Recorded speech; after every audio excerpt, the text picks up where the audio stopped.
Yoga is not just exercise. There's a philosophy and a science behind it. It's connected to Hinduism, the world's third largest religion with a pantheon of gods. The word yoga means to yoke or to join.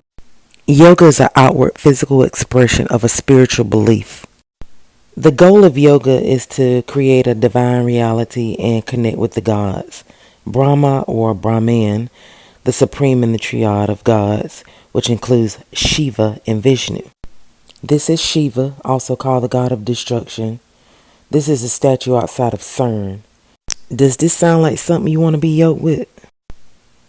A yoke is used to control or make a slave. Understand now why the Lord say that his yoke is easy and his burden is light. Every time you do a yoga pose, you're giving reverence to a God. If you are a Christian, you can only obtain salvation from Jesus Christ.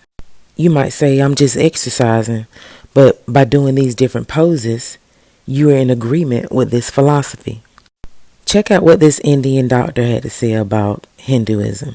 He was born and raised in Sri Lanka, and when he moved to the Western world, he was surprised that doctors were recommending yoga for childbirth. I learned the same thing in nursing school. They told us to recommend yoga to our patients, not walking or light-bearing exercises, yoga.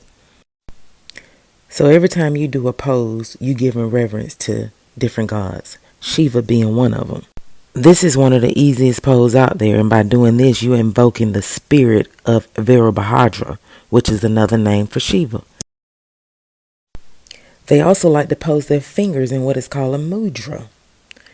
Looks a lot like the 666 symbol, right? And what those celebrities be doing. Side note, you ever notice how gangs and fraternities all throw up some of these same hand signs?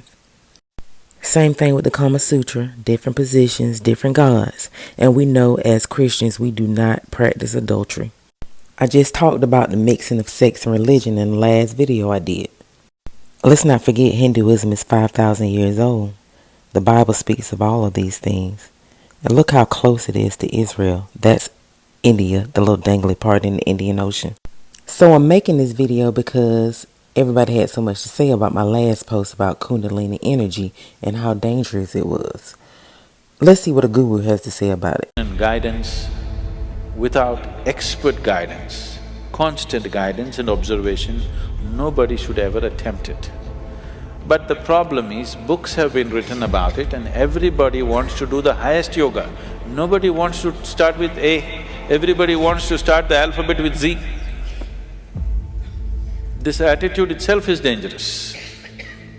What can be a life-transforming force can become a life-destructive force simply because without the necessary commitment and dedication and focus and understanding, it is being handled. Anyway, about rising the Kundalini. If the Kundalini rises, the dimensions of your life will change so rapidly that you must be willing to make the outside adjustments equally quick. Otherwise, things will fall apart in a big way. In the classical yogic traditions, there is a certain type of yoga we teach for people who live in family situations. There is a certain other type of yoga we teach for ascetics. In Isha we have both the forms. We have ascetic yoga and we have the general yoga. Cause you know y'all don't believe in unless these rappers tell you. Let's look at RZA verse from Triumph. He said, my beats travel like a vortex through your spine to the top of your cerebral cortex. We know he talking about chakras. Make you feel like you bust a nut. That sound like a good thing, don't it? Sound like euphoria, cause that's what they tell you. But look at his next verse. Enter through your right ventral, clog up your bloodstream. Again, you talking to a nurse. Anytime you get a clot in your heart, it's gonna pump it straight to your brain. You're gonna have a stroke and die. So what is he really saying?